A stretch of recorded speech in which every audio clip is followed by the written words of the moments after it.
O Melech, a gente já conhece do hebraico, que é o rei.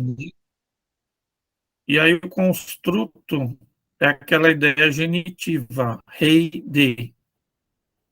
Não há mudança vocálica aqui, no caso desse substantivo, como no hebraico também não há, né? Só quando você tem vários substantivos na sequência, o primeiro vai estar no construto, você vai traduzir rei de. Eu estava explicando, fala Hameler. No aramaico, o artigo vai no final, malká.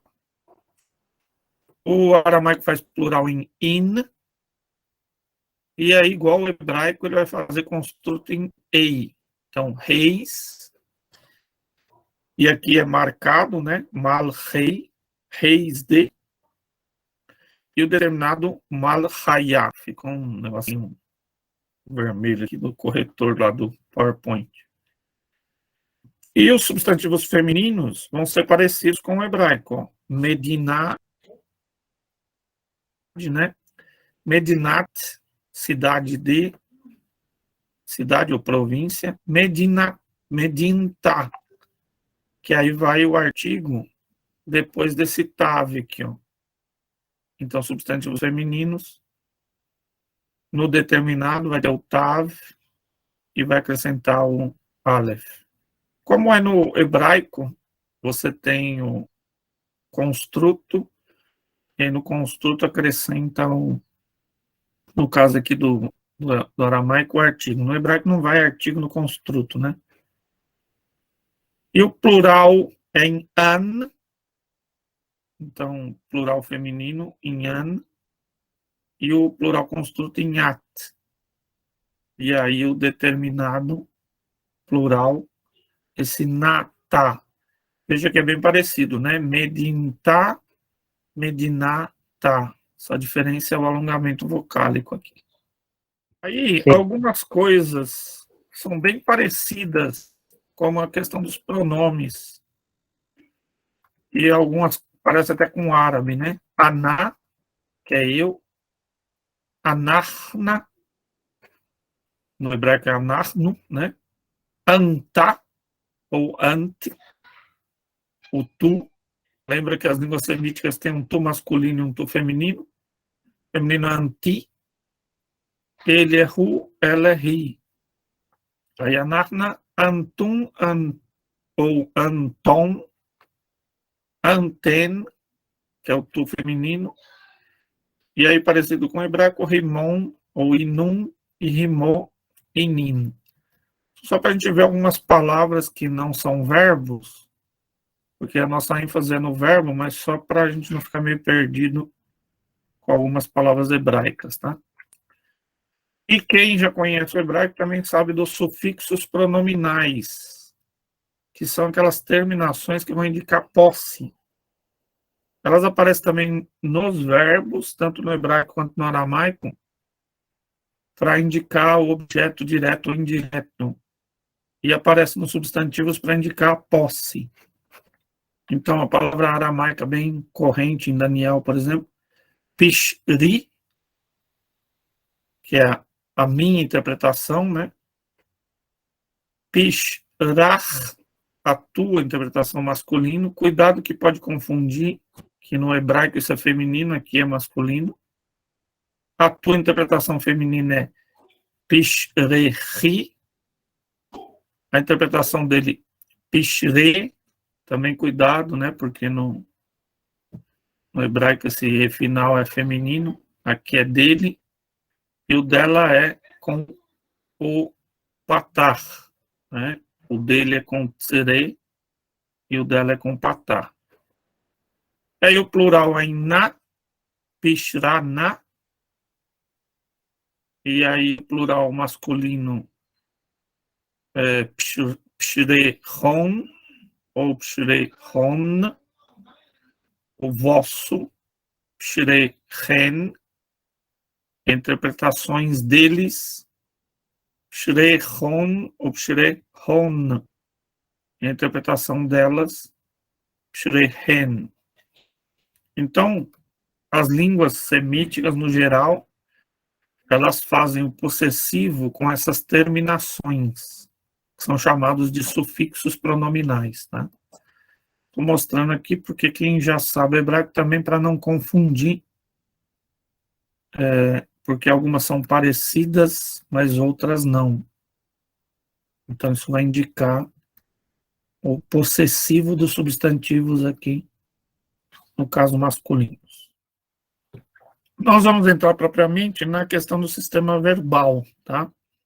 Então, primeiro a gente vai entender um pouquinho como é que funciona esse sistema verbal. Isso para quem já sabe o hebraico ou alguma língua semítica vai lembrar. Quem não sabe vai saber, porque precisa aprender como é que é sistematizado, né, a língua hebraica e aramaica, que tem a mesma sistematização. O hebraico, aramaico, o árabe, o siríaco, as línguas semíticas no geral têm a mesma sistematização, porque essa sistematização começou, na verdade, com os árabes, e aí depois foi emprestado para sistematizar as outras línguas semíticas também. Então, lá pelo século XII e XIII, você vai ver os gramáticos árabes sistematizarem a sua língua, usando o sistema que vai ser depois emprestado pelos judeus, porque haviam judeus árabes, né? Muitos gramáticos do hebraico eram árabes. Então, eles emprestaram da língua árabe e adaptaram ali para o seu sistema. Essa forma de sistematizar a língua, as línguas semíticas, que a gente chama, ela chegou no mundo ocidental e passou-se também a sistematizar até línguas que nem eram semíticas, né? Essa maneira de escrever gramática, que os gregos ficavam muitas vezes falando mais de palavras isoladas, separando as raízes, né? Os árabes fizeram um estudo gramatical mesmo de várias partes da sua própria língua. Então, até um avanço importante dentro do mundo árabe, essa sistematização, que até mesmo no Ocidente depois foi emprestado. Só que, como nada é fácil nessa vida, quando você pega uma sistematização de uma língua e tenta adotar para outra língua, vai ter algumas discrepâncias, tá? Vai ter alguns problemas por causa da forma diferente com que é essas línguas. Então, a principal discrepância do hebraico com o árabe é porque o hebraico vai usar para duplicação um ponto no meio da letra, que é chamado de dagesh. O árabe, para duplicar, ele vai usar um sinalzinho em cima da letra, que é a shada. Então, no árabe não dava problema, você podia duplicar qualquer letra colocando um sinalzinho em cima da letra. Deu problema no hebraico, porque o hebraico não aceita dagesh em guturais. As letras guturais, nós vamos mostrar aí, na língua hebraica elas não aceitam este pontinho no meio. Então se usou um padrão árabe de sistematização da língua, só que quando chegou no hebraico, aquela sistematização, ela dá alguns problemas. Isso dificulta a vida do estudante, porque vai ter muitas nomenclaturas diferentes para o sistema, né? Então vai se usar o paal, que é o verbo para verbo, né? Vai se usar o katal, que é um verbo padrão, que significa matar, mas ele é usado só porque ele é um verbo bem padronizado, tanto no hebraico quanto no aramaico.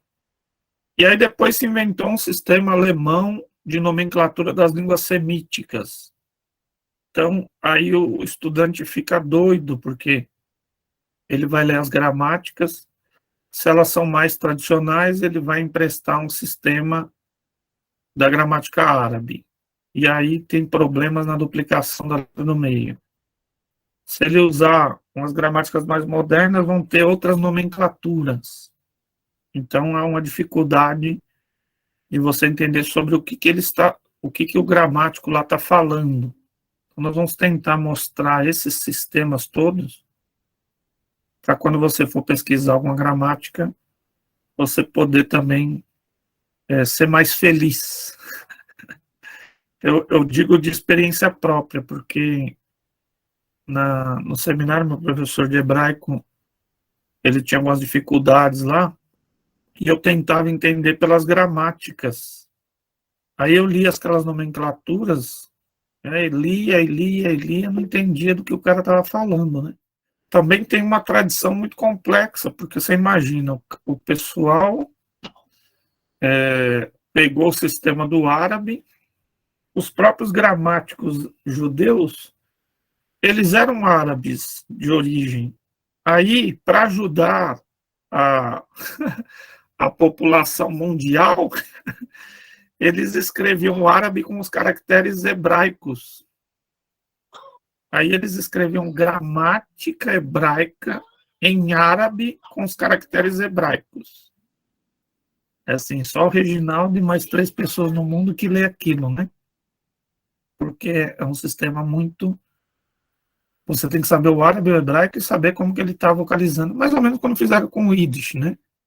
Imagina, quem vai aprender Yiddish sem aprender hebraico, ele vai ter que aprender um sistema consonantal adaptado por uma língua meio parecida com o alemão, né?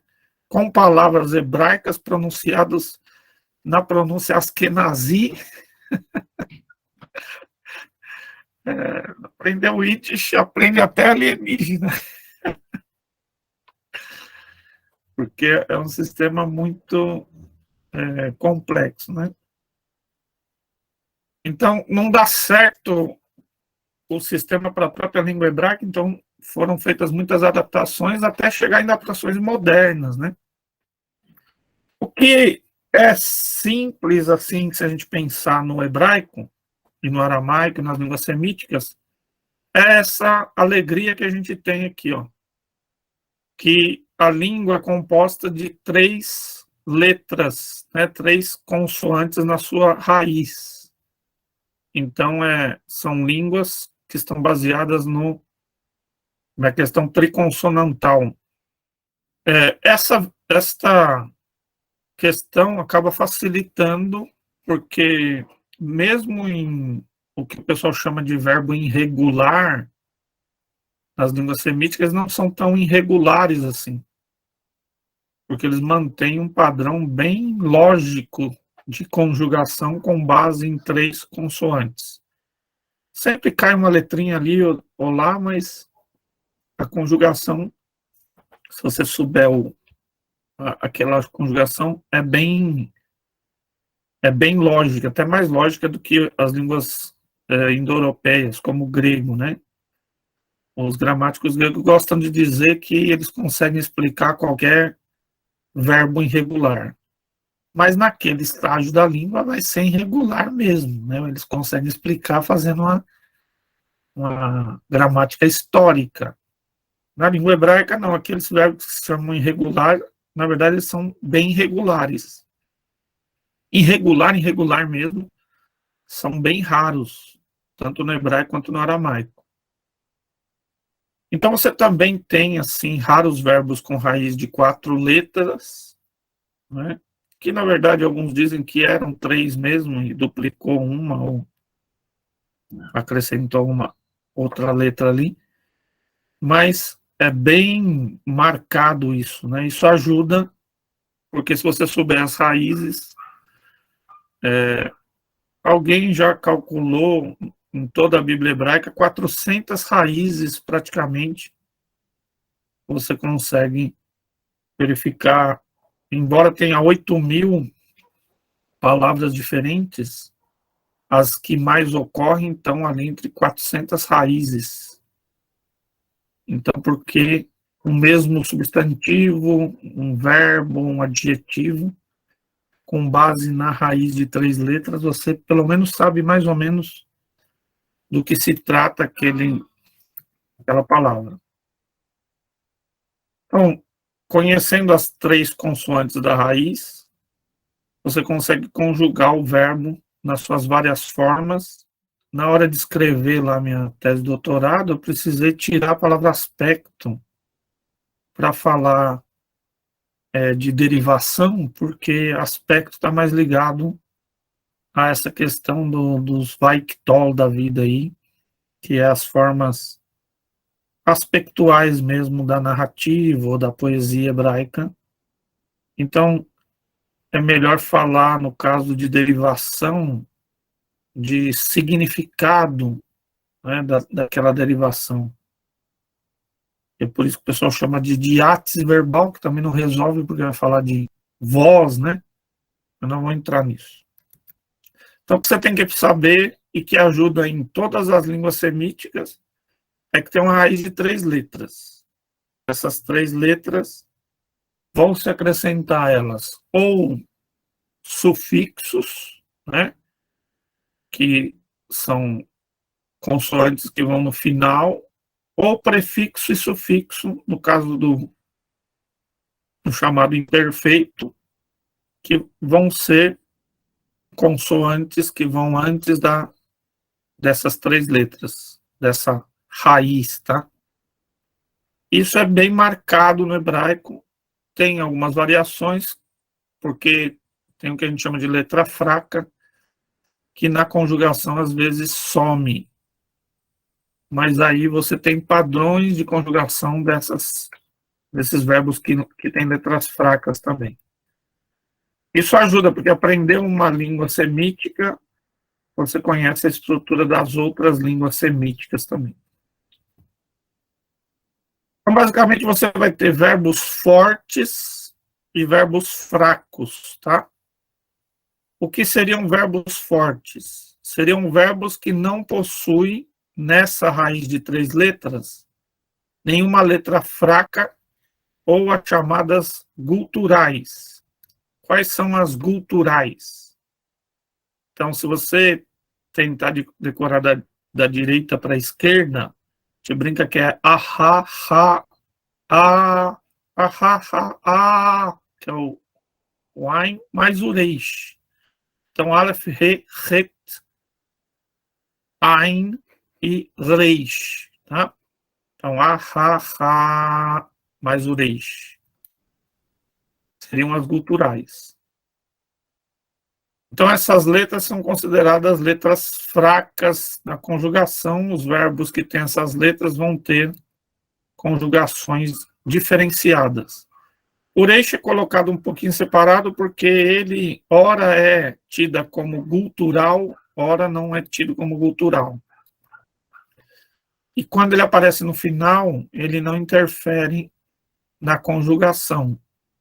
Então, você tem um verbo com o Reish no final, ele não seria considerado verbo fraco na conjugação. As outras letras, em qualquer posição que elas estiverem, elas são consideradas letras fracas, né, ou guturais. E outras 3 letras que são consideradas fracas, o Yud, o Vav e o Nun. Então também são consideradas letras fracas, principalmente o Yud e o Vav, porque eles eram usados como matres lectiones, ou letras de ajuda. Então, originalmente, as palavras mais arcaicas do hebraico não tinham aquele Yud e aquele Vav como sinais vocálicos. Eles funcionavam como consoante. Então, por causa disso, eles são considerados letras fracas, que eles vão desaparecer em alguma conjugação. E o Nun também por causa da duplicação, né, da nunação, que é quando algum nem tinha um Nun e aí é acrescentado questões fonéticas, né? Então, se algum verbo tem na sua raiz uma dessas letras, o Aleph, He, Het, Ain, Reish, Yud, Vav, Nun, é considerado um verbo fraco. Então, se o verbo não tem na sua raiz nenhuma dessas letras, ele é considerado um verbo forte. E nós vamos ver os exemplos também, tá? Então, todas as outras letras do alfabeto são consideradas fortes. Esse forte e fraco não tem a ver com significado, tá? É só uma questão morfológica. É só uma questão de formação da palavra. O fato de um verbo ser forte não tem nada a ver com significado. É só como ele é formado e como ele será conjugado na língua. E é o que eu disse, o reis, no final, embora seja às vezes tida como gutural, ele não vai interferir na conjugação. Então, se ele aparecer como última letra da raiz, ele não interfere na conjugação do verbo. Para fazer essa sistematização, usando verbos fracos e fortes, e para nomear os verbos, esses gramáticos medievais utilizaram a palavra hebraica poal. Então, poal, que significa verbo mesmo, uma ação.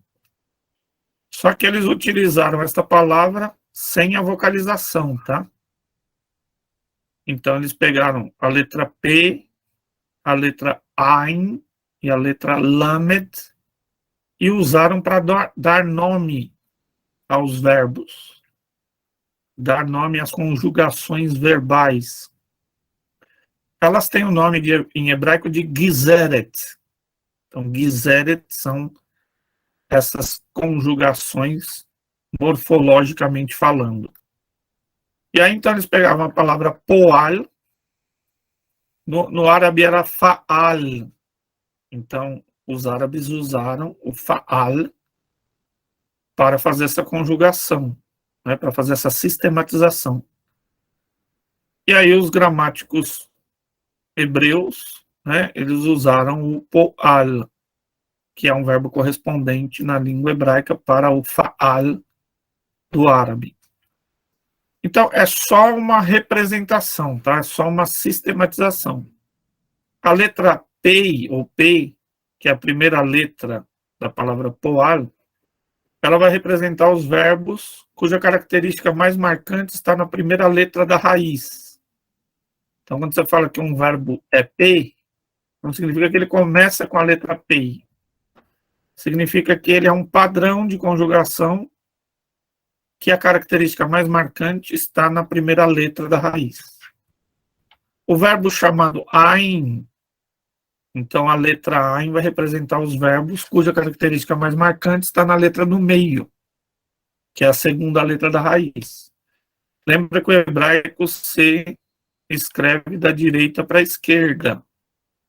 Então a primeira letra da raiz vem ali a primeira letra à direita, né? Então, da direita para a esquerda. E o lamed representa os verbos cuja característica mais marcante está na última letra ou na terceira letra da raiz. Então, sempre pensando da direita para a esquerda. P, Ain, Lam. Então, a sistematização do hebraico e das línguas semíticas, do aramaico também, é usado com frequência esta palavra, tá? E ela é só uma representação.